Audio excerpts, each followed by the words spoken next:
Hello and welcome to Your Neighbourhood Show. I'm Carolyn, and Your Neighbourhood Show is about drawing out amazing stories of everyday people, of times in their lives when they have felt both connected as well as disconnected. Because that's the nature of life itself.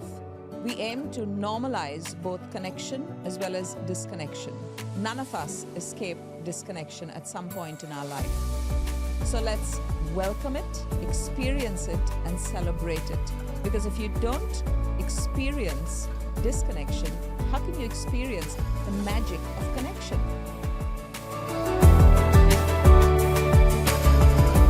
Welcome to Your Neighbourhood Show.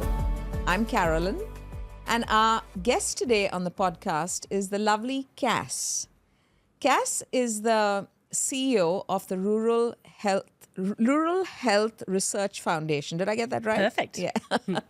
And I met Cass about a year ago because the Ubuntu Foundation supports the Rural Health Research Foundation. It's a bit of a tongue twister. Yes. And I'm so proud to, and it's such a privilege actually to have gotten to know you, Cass. Thank you. Because what you're passionate about is what I'm passionate about, which is community building and community-led work.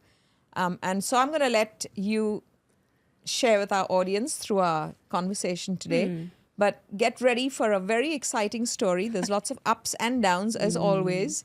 And let's get into it. Okay. So how are you feeling today? I feel a little bit nervous. Okay, the butterflies are flying. Yes, that's absolutely normal. And you don't have any butterflies on your dress, but it's full of flowers. It is. It is. So, Cass, we always start off with a little bit of a background about your childhood so that it gives us a bit of a context. Tell us a bit about your childhood, where you grew up, a bit about your parents, your siblings, and up to about 12 to 14. Yeah, okay. I grew up in regional South Australia in a place called Gawler. Gawler's about an hour out of Adelaide, so quite regional, rural. I have two brothers, Andrew and James, and Andrew's 3 years younger than me, and then James is 9 years younger than me, so two boys under me. I was the big sister. And then we had mum and dad, so we had our childhood there, went to school there. Had a great time. Dad's family were there, so we had my grandma and grandpa, and he had two brothers, so we had two uncles, which all lived in South Australia. So is Gawler like a regional town, or is it a... It was back then. It's grown a lot now, but yeah, absolutely. Small, you knew a lot of people, so yeah, usually who you went to like preschool with, you then started kindergarten with, so it was quite a close-knit community. And did you have cousins and extended family around in Gawler? No. Okay. What about, what did mum do? What did dad do? Yeah, so mum was a nurse. Right. She was a nurse actually for more than 20 years. Dad, when he married mum, was in the Navy and spent a lot of time in the Navy, and then he moved into mining and industrial sort of business. So, yeah. Nice. And did you have, like, good close relationships with your siblings when you were young? I definitely think that the relationship is stronger now. Now that we're adults, I think that there was quite a big age difference between James and I, 9 years. So I was already in high school. He was just starting primary. So being able to have a close relationship was probably tricky. Yeah. And yeah, Andrew and I were only 3 years, but we had a good relationship.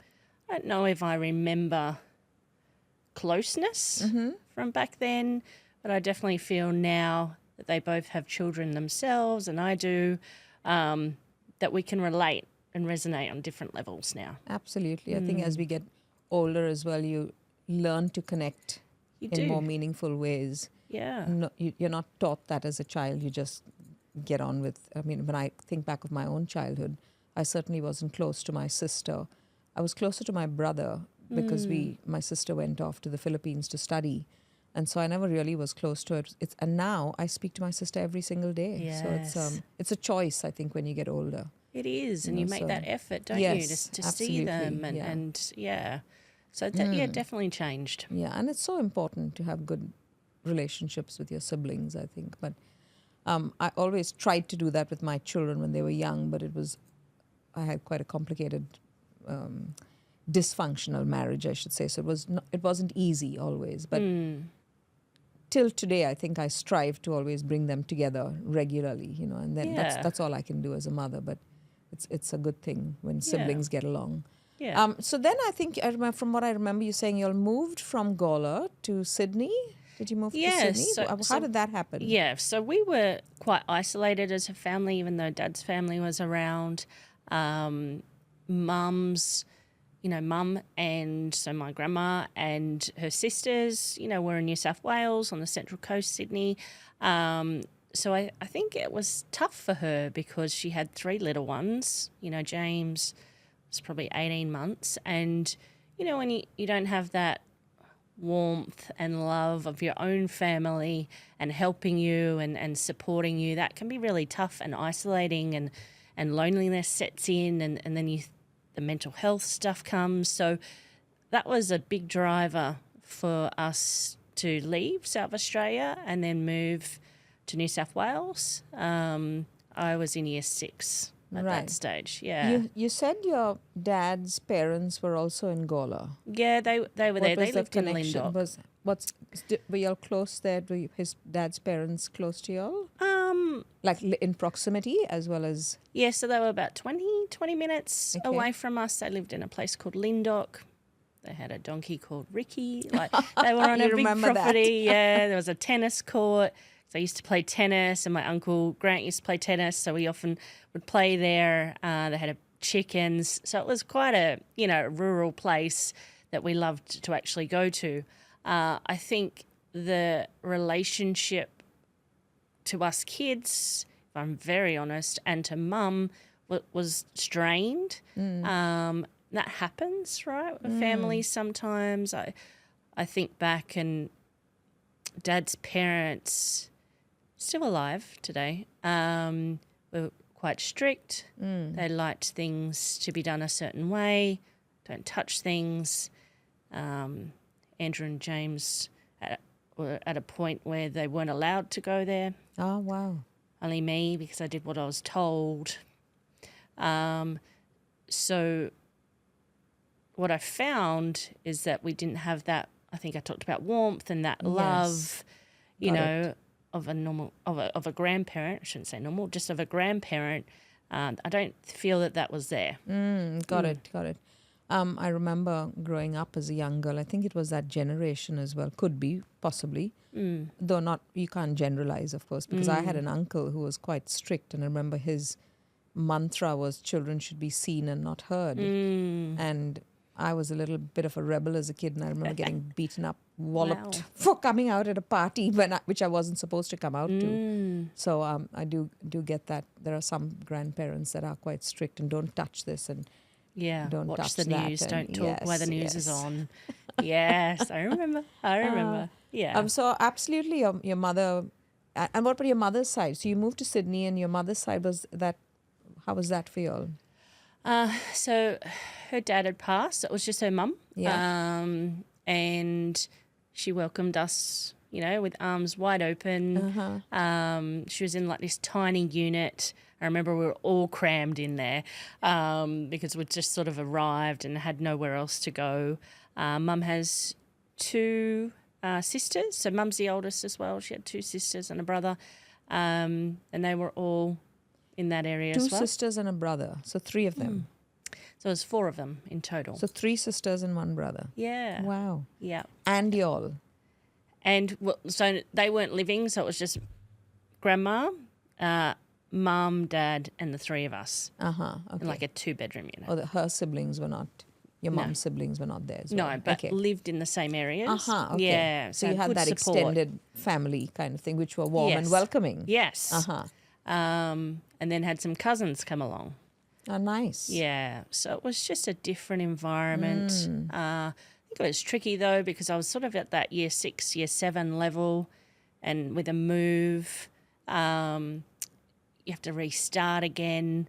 You're going into high school, transition to high school is sometimes hard. Yes, of course. And then you're not coming with any friendships either. So you're so losing grade that. 6 to 7 is what, 10, 12, something, 11, 12 years 12, of age? yeah. And then 12 to 13. Tough age. And which school did you go to? Was it Sydney, you said? Yes? So in Gawler, I went to... No, when you moved.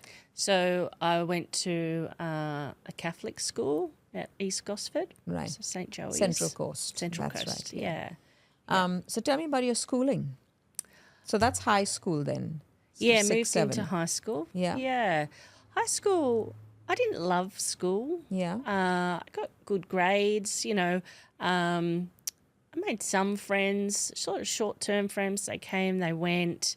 I think I remember probably a sort of pivotal moment in high school was when I had come to year 10, because that all-girls Catholic high school only went to year 10, and then you needed to move locations and go to the year 11, year 12, and it was mixed. And it was probably about 40 minutes away from where I was. And I remember approaching mum and dad at that stage and just having a bit of a conversation. I led it to say, which is pretty impressive for a 15-year-old. I led that and said I wasn't happy with who I was, the people I was around, who I was becoming. I just didn't feel like I belonged or was in the right place. And I often talk back with mum about that and make sure I remember it properly. I do. And, you know, that was a moment where I said, I just don't want to continue to do year 11 with the same sort of environment. Can I look to change and still do my year 11 and 12, but do it at TAFE, where I can also do a few different types of subjects, which I didn't have a choice at the other place, and also do my HSC at the same time. That's amazing. That's amazing that you could just, at 15, to have that clarity, first of all, that, A, you're not happy. You knew that you were not happy, but the clarity to want to jump ship and get out of school, and generally you'd finish your grade 12 in school and then go and do something. Yeah. But to go and your parents, were they inclined that way, or they were, to traditional thing is finish your grade 12 and then go on to something? How did they receive that? Traditional. So they said no. Right. I pushed back. It was a bigger conversation back and forth. At the end of the day, I said, you need to support me. This is part of my life. This is the direction I want to take. And that's what I'm going to do. So in school, you said that you didn't feel a sense of belonging. Did I hear that right? So what was that? Tell me a bit about that. What happened in school? Or did anything happen? Or nothing really happened. Okay. I just didn't feel like I fit. Okay. I didn't find anyone. I found some people, but just not ones that I was really, sometimes you have a girlfriend. Yes. And you're really close to them from, all the way through primary school to high school. And still today, people have great friendships with all their girlfriends. I just didn't find that that was me or that I had that. So you felt alone in school. Yes. And so you weren't feeling fulfilled with whatever you were doing there. Yeah. What did you do at TAFE, by the way? What did you study at TAFE? Hospitality. Why did you choose that? I thought at that point that I wanted to be a hotel manager. Right. I wanted to own this huge hotel. Oh, nice. Dream big. Crazy. But I loved to organise and lead and bring people together. Like I knew that was already starting to develop, the love for that. And then I had an auntie who was working in hotels, and I could see, importance and prestige and look what she can run and do. I can do that too. So I was going to ask you, where did you get the idea of hotel management? Yeah. But there you go. You answered it. Your aunt. And I think that's what kind of happens. I mean, I remember I only discovered what I loved or wanted to do when I was 46. I just did what I did kind of thing. And there was no real thinking. So good on you for having that courage to, and the clarity to, first of all, have the conversation with your parents and then go in a direction that you wanted to focus on, and push along with it and pursue it. Yeah. So you went to TAFE at the age of? I want to say 15, 16. That's fairly young. That's Isn't it? so That's young. great, yeah. Thinking back, so young. Yes. Golly. And what about at TAFE? Were there people there about your age, or were you the youngest? No, everyone had sort of left their sort of own schooling. Some people had come back to redo their HSC, or maybe they'd left, and I can talk about that. There was an example there. So they're all different people, diverse people, maybe some that didn't fit in the normal school life. So I was actually then exposed to different types of people from different cultural backgrounds and different ways of life that I hadn't been exposed to at an all-girls Catholic school. Yeah, that in itself is an education, isn't it? Yeah. It's so good to be hanging with a diverse group of people. Yes. Because you learn to understand different cultures, different demographics. And grow that empathy muscle a little absolutely, bit. Absolutely. That's so good. Just for my own understanding, because I grew up in India, so over here, you do, and my children went to school here, obviously. So up to grade 12 was in high school. Yes. And then, so you can do 11 and 12 in a TAFE? Yeah, really more popular. It was only new back then. Right. So it had only started to come about. But now so many senior colleges have popped up. We have some in Coffs, where people are just going to them just flocking to them because of that independence that it gives. You don't wear a uniform. You're wearing plain clothes. Yes. You're treated more like an adult. You have to take responsibility for your own learning and your own grades and where you should be rather than being told all the time. Oh, that's amazing. A different type of education, but also you're specializing in a particular you can. thing, if you wanted rather to than just finish your HSC kind of thing. Yeah. So I felt like I was ahead a little bit. All right, I had tested. I didn't end up in hospitality, but I tested it. Did I really like this? Yeah. Was this something I wanted to do? And in the end it wasn't. But because I chose that experience, I got to see. There is no wasted experience because that taught you that you didn't want to do it. Yeah, that's right. Okay, so then, so you finished grade 12 at TAFE, studying hospitality. Yes. And then what happens? Well, I should say that during that year 11 and 12, that's where I met my husband. Ah. Yeah. So nice. Tell us about that. How did you, and your husband's name is? Aaron. How did you meet Aaron? So he's 3 years older than me. He had decided he'd left in year 10. He'd also gone to a Catholic all-boys school. He'd left in year 10, went to work, and then decided 3 years later that he wanted to go and finish his HSC. So he'd made that conscious decision, and I just happened to be there at the same time. And we were best friends. Like we were just immediately pretty much once we got to know each other, like we were just great friends hanging out. That's so lovely. Oh, so nice. And it was probably all the way till halfway through year 12. Yeah. It's about 18 months worth of friendship. And he said, hey, would you like to go to the movies? I said, no way. He said, do you want to go to dinner? I said, no way. You're playing hard to get. Like 5 times. He would absolutely tell you, like, why did you refuse him? Why didn't you want to go? I think, when you're friends, really good friends with someone, especially maybe a male or anyone, and then your relationship, the potential to change your relationship happens, that's scary. Like, what if it doesn't work out and now I've lost a friend? So I think it was all thinking back and reflecting. Did you like him? Like, were you attracted to him? As in, Yeah.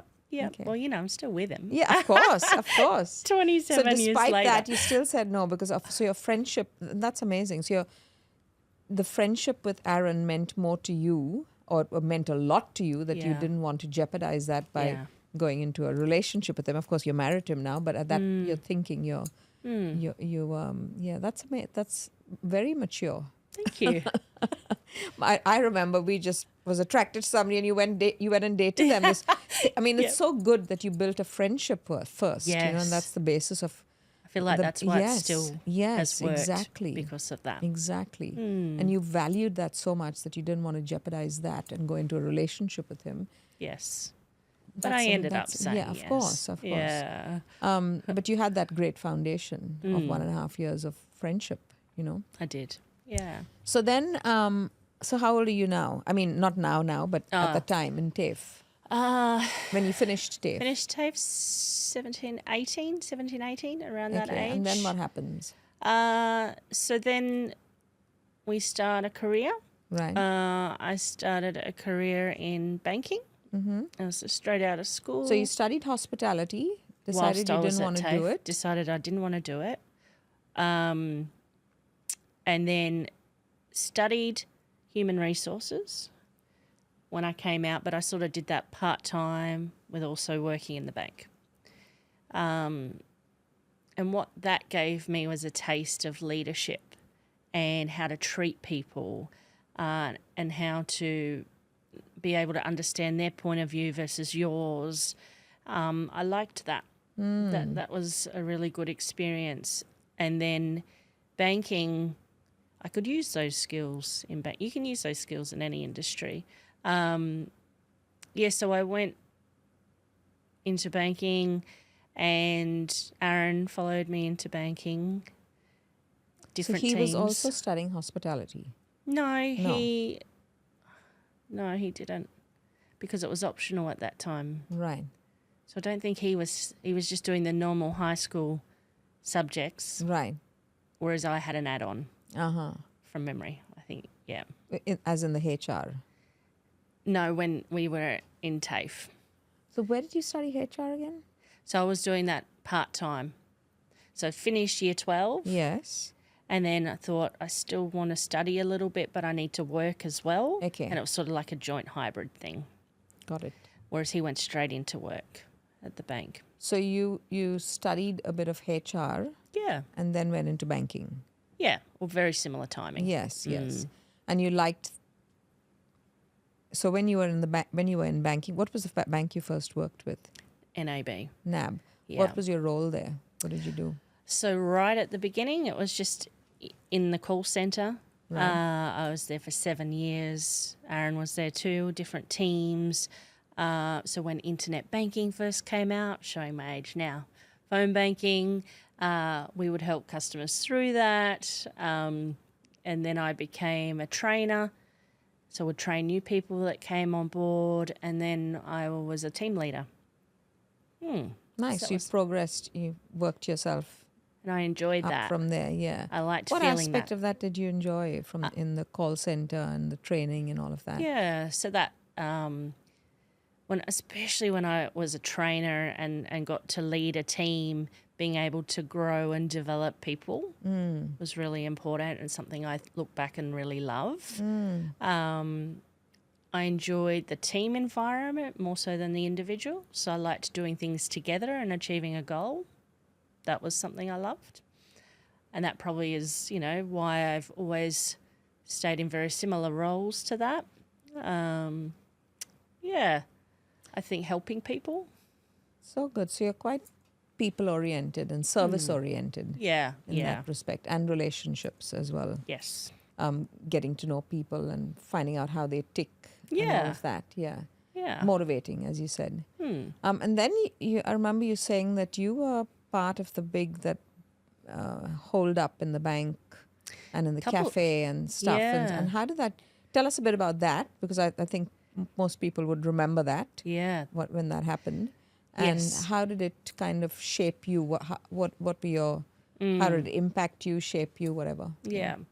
So I guess some great things happened at the bank, and then some not so great things. When I left the call centre, I moved out into branches, so leading branches out in community.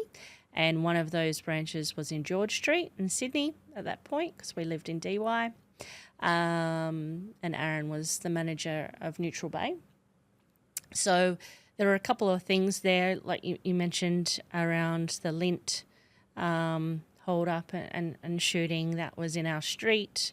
So we went through In George Street? And it was in, I want to say Clarence. It was in the end of George. It was like a crossover street in Sydney, very close, walking distance. And I was young. I feel like I was 24-ish, around that, and leading a team of, I'd say, there was 15 of us there. And we went into lockdown and we didn't know what was happening, just that something was happening in the city. We were under threat. We were getting random text messages and we had to stay locked down in a small room. So what exactly happened? Just brush me up again.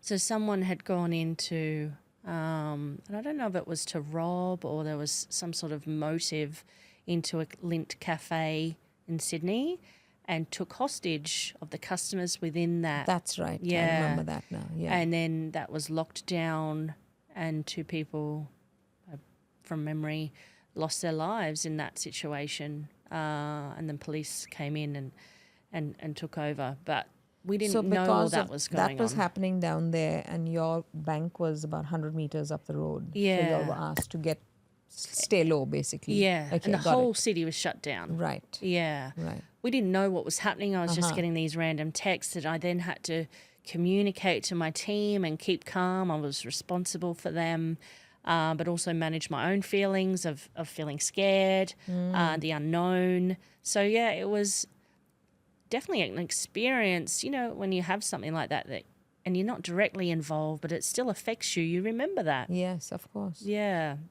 I think working in the city, there were other extremities, like there was a kidnapping case where there was a ransom and I was sort of part of that and having to ring and there was negotiators. So that, Kidnapping was where? In the city. So that how were you, what was... So I had a customer involved? coming in that needed a very large amount of money. Right. And they were watching him from outside my branch. So he was held to ransom. Yes, they'd taken his children. Yeah. And you're not authorised to give large amounts of cash Yes. out. Like there's a process behind that. And I was trying to explain that to him as the manager. And then he was telling me his situation and then I had to... So did he tell you that his children were being held? Yes. Yeah. And I remember taking him into my office so we were out of sight and then getting like security on the line and we were talking that through and Oh my the goodness, police that's were... a hectic thing to navigate. Hectic. And you're 24, I know. Mid-20s. I think back going now, wow. So how did you go with that? What happened? In the end, we gave him the money and he got his children back. But I never heard, because that's sort of the end, I didn't hear whether they'd been captured, like the people that were holding him for ransom, or if what had happened to him personally. But I did hear that, the children were returned. Oh, that's very intense. My goodness. See, these are the things, right? But that's part of working with a lot of money and in the finance sort of sector. Like there are these crazy things that you have to go through. Wow. So how was it for you, like that evening when you went back home? Yeah. I think, I don't know, I think it's important to talk about it. Yeah. And it's just Aaron and I, so that's why I sort of lean on and talk to about it.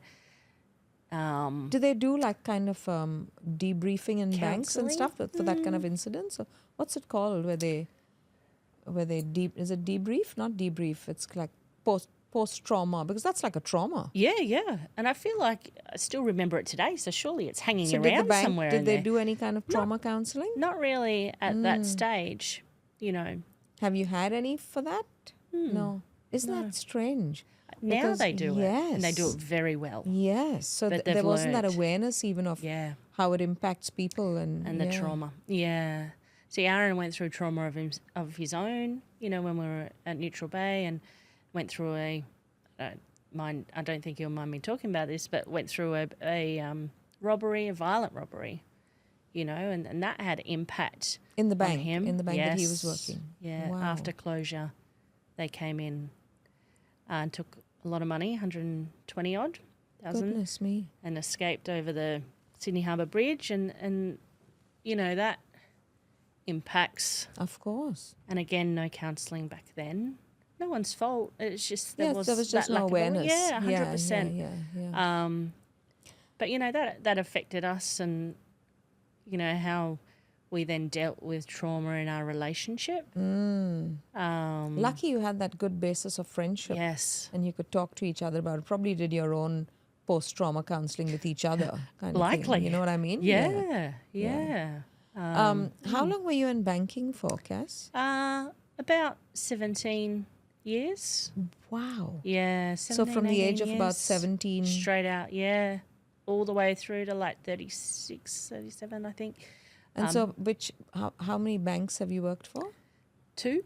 Okay. Yeah, mostly NAB though. It gave me a lot, you know. They taught me a lot. So tell me about, so you're on the Central Coast. This is all on the Central Coast. Sydney. Sydney and You were on Central the Coast.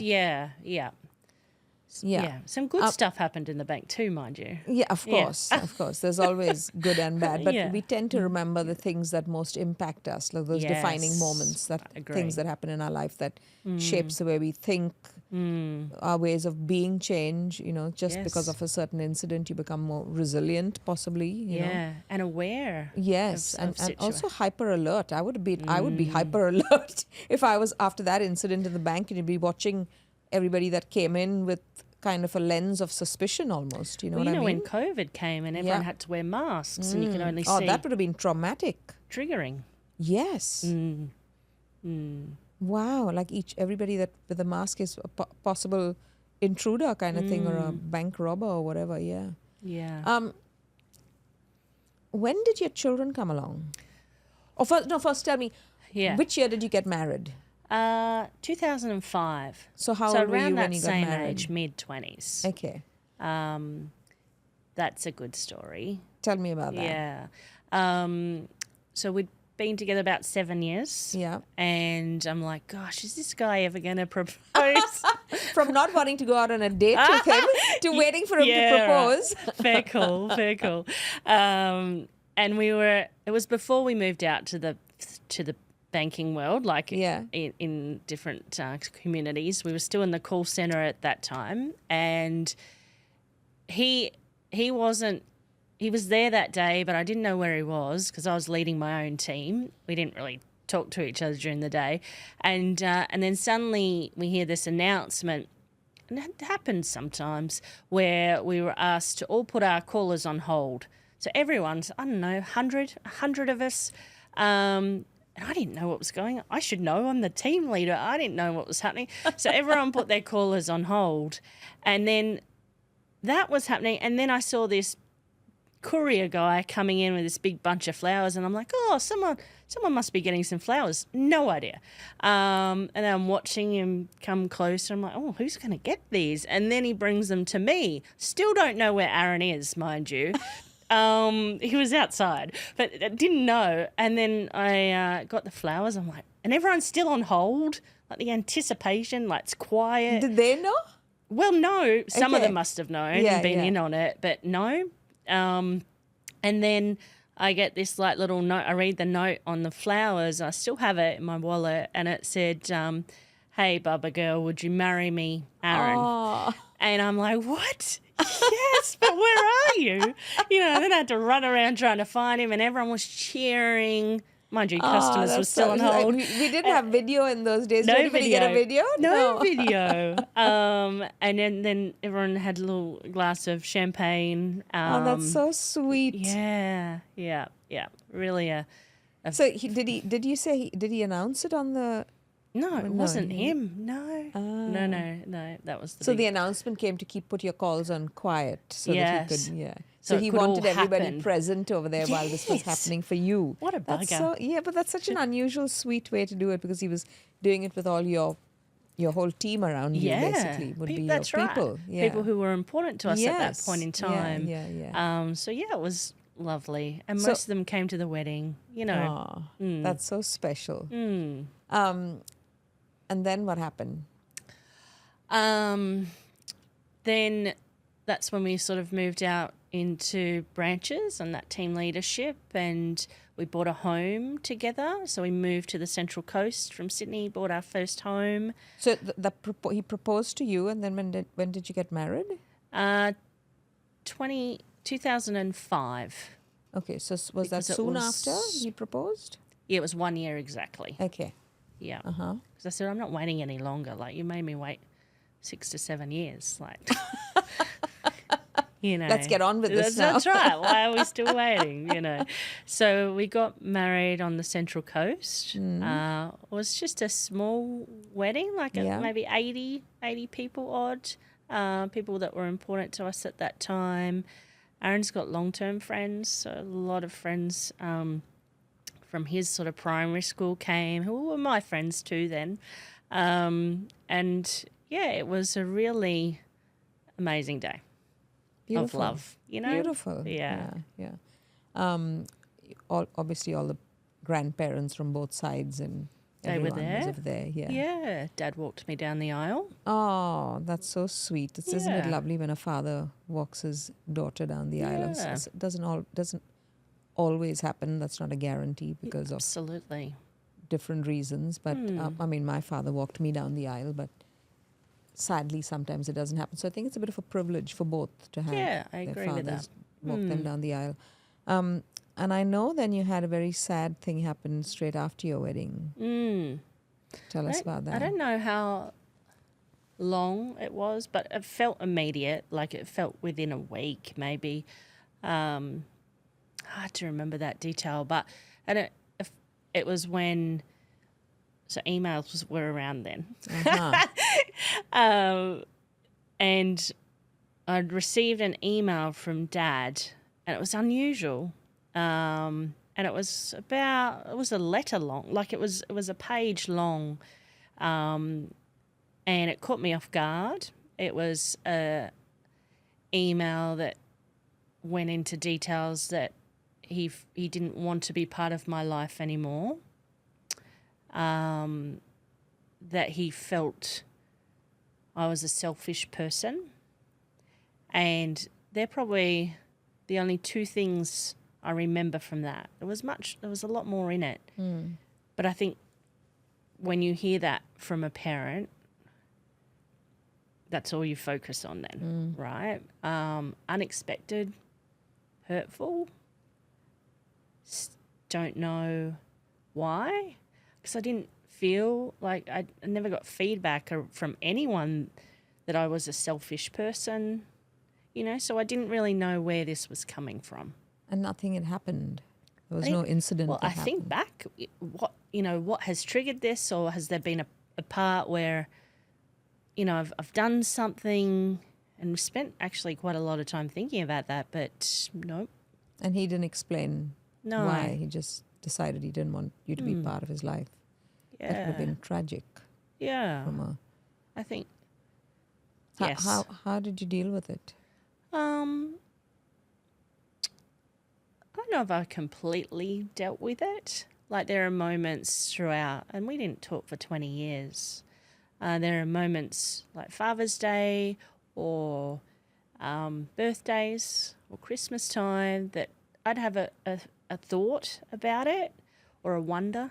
I think, how did I deal with it? Well, I had At the time when you saw the email. when I saw it in the what did you moment. do? sadness. Like, didn't really believe it. Upset. I remember crying.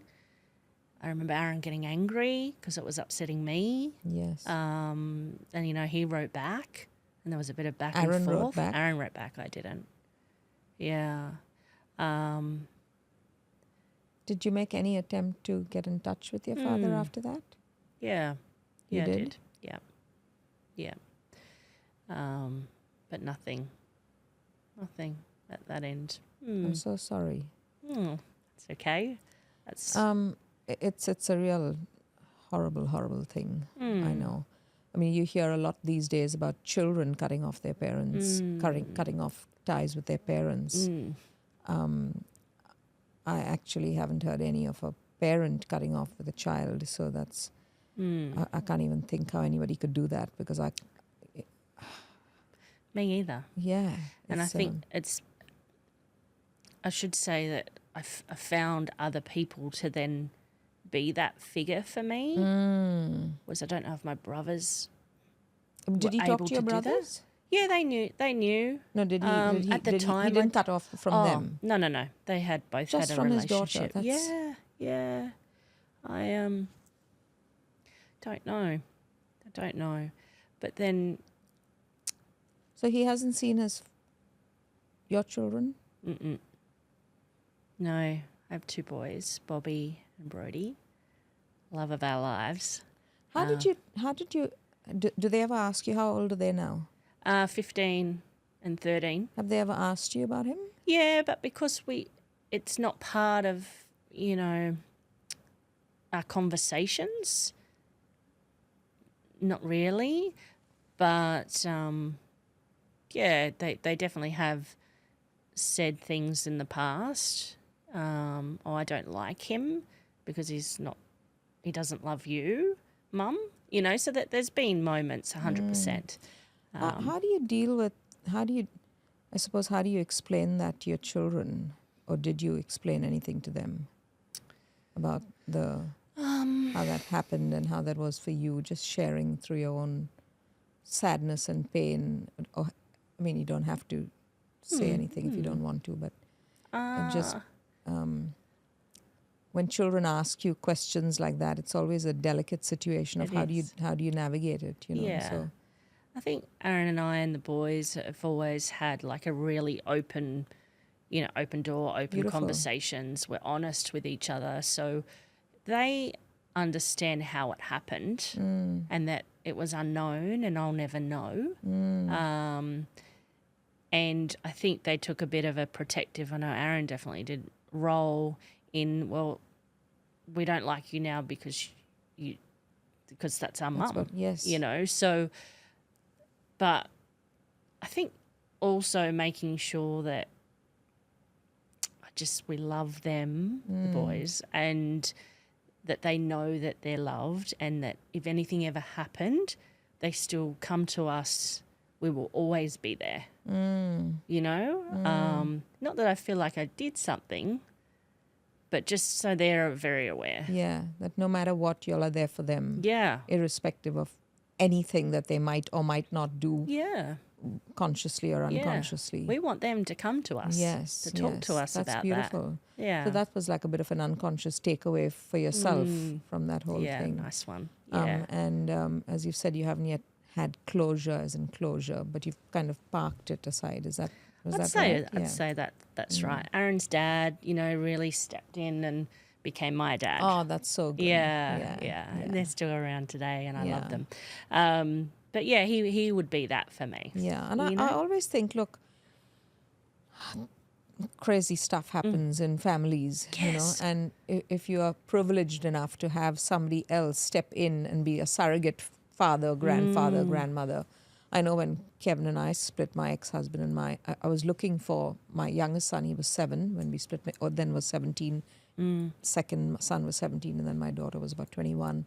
So the older two were, they still, when a marriage breakdowns, it's traumatic, and when your father and mother are not together. But my youngest son, I was looking for how could I find male role models for him, because my ex-husband wasn't. He moved to Thailand quite soon, so he wasn't present physically there in my youngest son's life. So I was always looking for, okay, his father's not here, but who else can I provide that could be a male role model for him? And I spoke to teachers. I made sure that there was buddy systems. I looked up all these different programs in Australia for where you could, like even grandparents, because my parents were not here. So people can step in. It doesn't have to be your biological father, mother, grandmother. You can have somebody else step in I think and so provide that important. same kind of role. Yeah, because you hear about so much, Yes. influence that other people Yeah. in the young males, especially their lives, that I agree with you, having, sporting or a coach or a Yes. teacher. Yeah. And they both have got that. Yeah. It makes Yeah. all the difference. There's Yeah. always a way around stuff. Yeah. If Yeah. you want to. Yeah. That's right. And you're right. Families all have their own thing. Absolutely. Yeah. But good on you. I mean, it's such a testament to your own resilience and tenacity to deal with. That's a serious, Yeah. relationship breakdown there. But It is. And I'll never know, because he passed away just before Christmas. Just Right. been. So, yeah, I'll never. just this Christmas, Just this Christmas, yeah. 2025. Yes. A few days before Christmas. And how was that for you?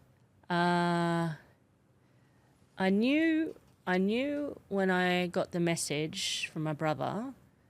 He said, I need to ring you and tell you something hard. All those sort of words. I knew immediately that that's what it would be, that he was unwell. And I'd often thought about, I wonder how I will feel, how I will react when it came to that. And I never had the answer. I'll deal with that when it comes. Yeah. And now here it is. I didn't know how to process it. I remember telling Aaron, I don't know how I feel about it. The boys asked if I was sad. I said to them, I don't know if I'm sad.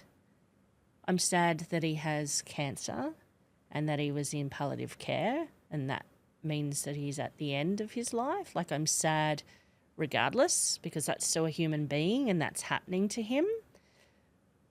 But I also feel like I had grieved over the years about his being absent and not being in my life for milestones of birth, of having the boys or going through certain things. So I don't know if I've answered it really, but I had an unknown feeling of, I don't know how I feel right now. Possibly kind of you mentally cut off, because that's like, it's like a survival mechanism that kicks in. Yeah. And so then you've got to sit and reopen a wound to feel, if that makes sense. Interesting. You know what I mean? Yeah, absolutely. Yeah, look, you won't know. It might resurface a few years down the road and process it then. But that's just the human psyche. We operate in We do. very different and also complex, Yeah. complex ways at times. Yeah. But you've got a great support system around you, which is really good. Really important. So thank you for sharing that, first of all. That was a real tender moment, and not easy to share that sort of stuff on a podcast. So I know now, tell us a little bit, because this is the exciting part that we want to hear about as well, which is your launch of your new community grants program that you're providing through the Rural Research Foundation. Oh, sorry, you changed. How did you change from banking to where you're now? First tell us that. I see. Yes, that's a good story. That's so I was about 37, I think I said, and when you're in a career and you just keep pushing the career and you're like, I'll just keep going, but the love is not there as much as it was in the past. And so in banking. Yeah. I just come to the end, and we often do that. We stay past the passion date. Passion date, yes. I like that. And I'd started, there was a program that came out called the Youth Frontiers, and there was an amazing facilitator. And where was this? This was in Coffs Harbour. Okay. Because we were there at that point. And her name was Beck, and I still talk to her often and tell her this was such a pivotal moment in my life, where she said, come and be a mentor for some Year 9 students that want to be entrepreneurs and solve community issues, and you can help them and guide them over 2 terms, just once a week, within work hours, you come and do that as part of your community service and see what you think. And I'm like, oh, okay, I'll give that a go. And I loved it. I just loved working with young people and the community and in their place and being able to see them identify and then come up with their own solutions and bring it to life. And it was so rewarding that she noticed that and turned around and said, "Mate, you should do this as a job." And so I'm like, oh, okay, because I hadn't thought about that before. So I took her on that and I decided, what study could I go back and do? Because I only knew banking, really. Yeah. So I went back and I studied to be a youth worker and I got a job at Uniting.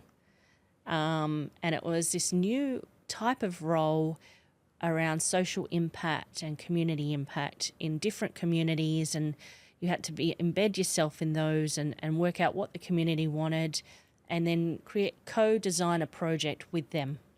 How awesome. Oh, can you see I've lit up? Yeah, like I light up yeah. about this because... But I'm just thinking about the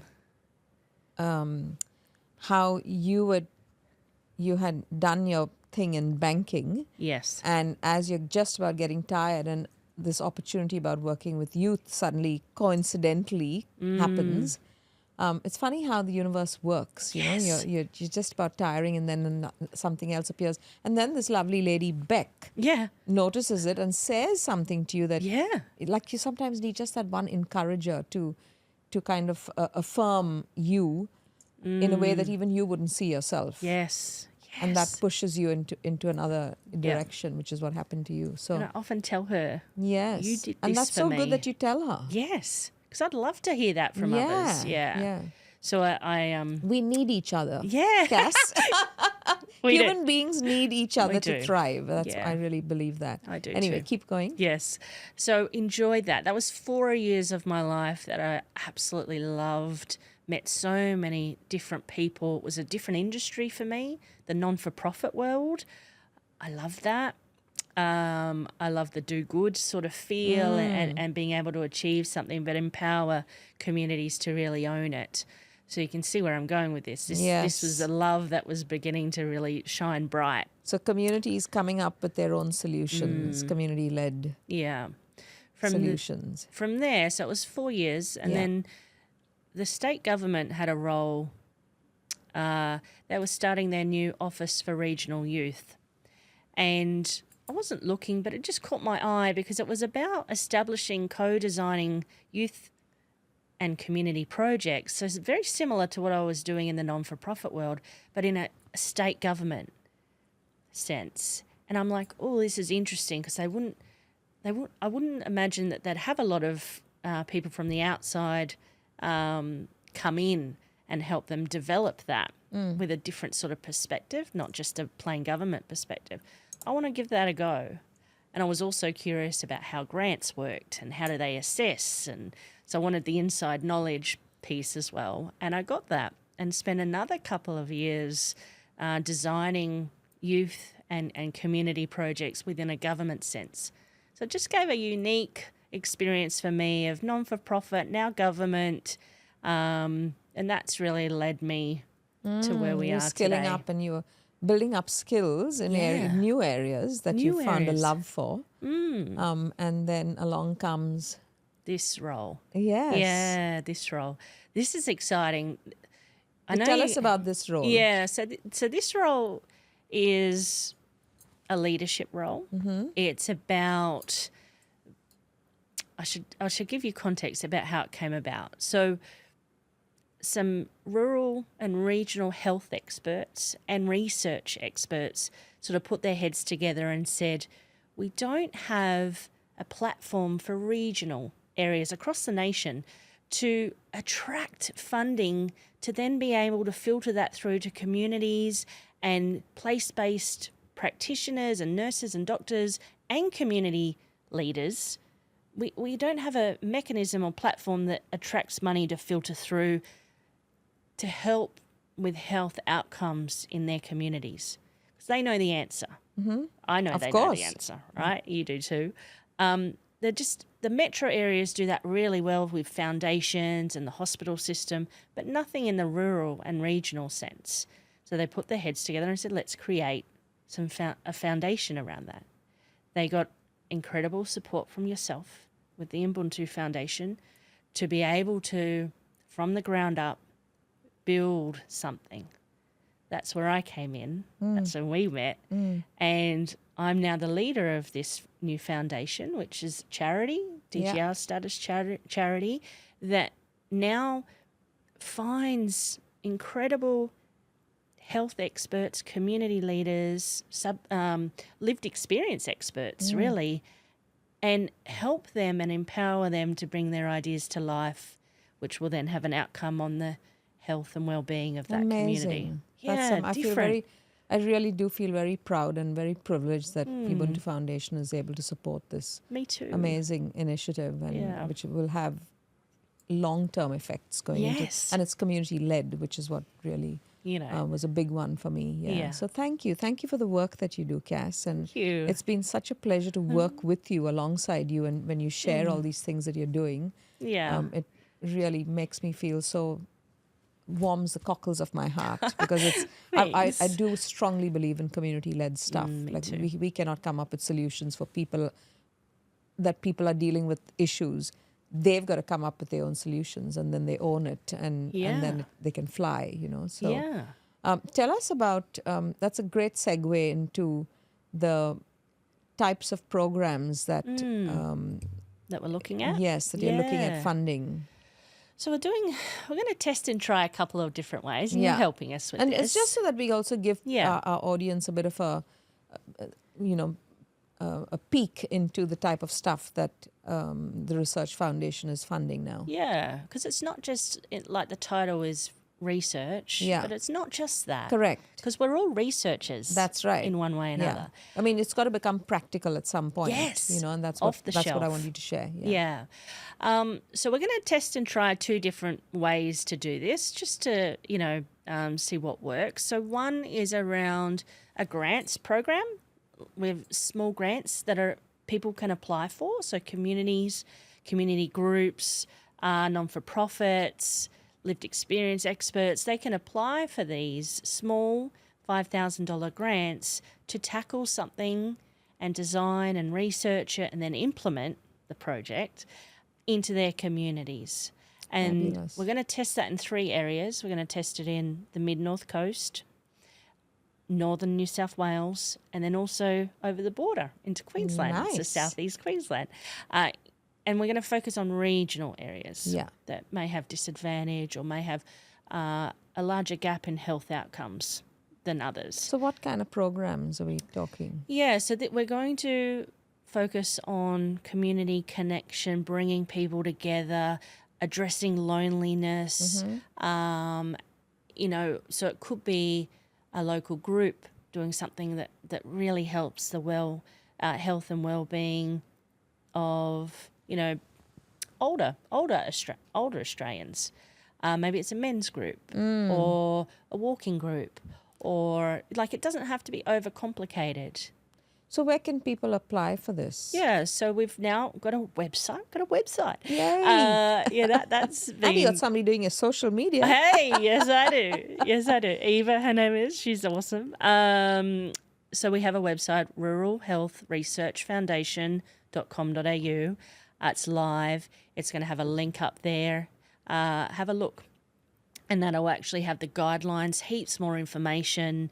My contact details, reach out, because I can actually have a conversation. So are your contact details on the website? They are indeed. Fabulous. Yeah. So people can log on to the website, ruralhealthresearchfoundation.com.au. Yeah, perfect. And then they can click on a link there where they can apply for a mini grant for a program that they can do in those 3 specified areas. Just testing that regional out. Areas. Fabulous. Yeah. Short term, a small amount.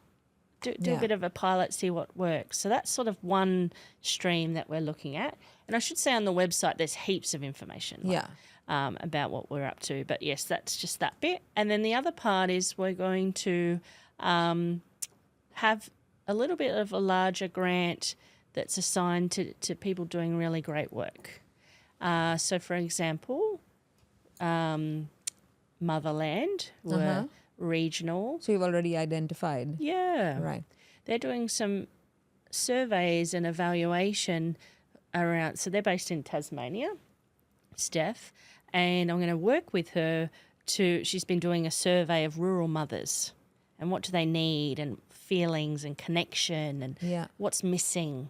How do you bring that sort of community together? And she does a fabulous job, and she's just done this evaluation, and now she wants to research that and look at, what can we do better? What can we implement, and let's implement something and test and try it as well. So those good. sort of things. Yeah, so good. Yeah, that'll be fun. Oh, it's really exciting, the type of stuff that you're like getting into and, helping out with over there. So it's been such a pleasure to hear all your personal stories as well as the professional ones. And thank you so much for being over here, Cass. I think we've covered a lot of ground. I have just one last question for you. Okay. And I've started doing this only recently on my podcast. So if you could share one life's lesson from your life that you would possibly pass on to your children or to our audience, what would that be?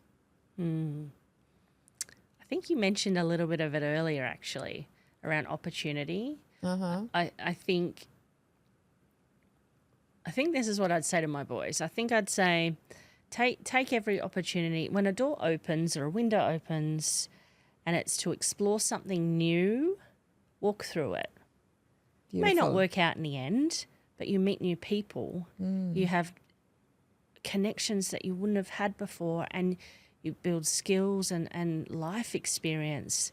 So don't worry. Even if it doesn't work out, it still would have given you something. Yeah, and absolutely, because that's why we're here today, right? Exactly. Because I wouldn't be here sitting here if I didn't walk through that door and have the courage and be a bit brave to do it. Exactly. So that's what I would. Yeah. So that would be. And there's another way that I kind of like to frame it as well, and that is, life begins at the edge of your comfort zone. When you try something different, but as you put it, an opportunity presents itself, and it may not look like something you're familiar with. Yes. But jump at it and try it out. You never know where it's going to lead you. And actually, I was talking to a lovely lady yesterday who's done that all her life, and I'm going to ask her the same question. It'd be funny if she says the same thing for her. Yeah, absolutely.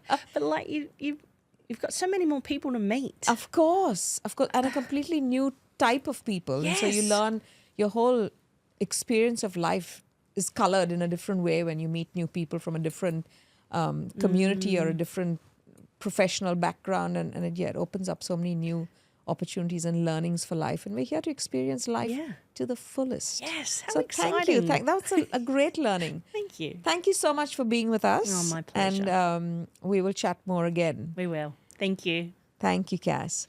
If you've enjoyed our conversation today, feel free to like, subscribe, and share the podcast with your friends and family. We love sharing stories of everyday, extraordinary people with extraordinary lessons from their lives that we can all learn from. Remembering that disconnection and connection is normal in all of our lives, and none of us escapes disconnection. And if you didn't experience your disconnection, how can you experience connection? It's like if you don't know what daylight is, if you don't know what the dark is, how do you know what the light is? So thank you for listening, and see you at the next episode. So if you liked what you just heard on Your Neighbourhood Show, please like, subscribe, and leave a comment, because it would really help us get our stories out far and wide. And as you can see, everyone has an amazing story of connection and disconnection at times in our lives. And we don't need to think that somebody else has a better life than ours, because every one of us has an amazing life. So go ahead, press that like button, subscribe, and leave a comment. Thank you.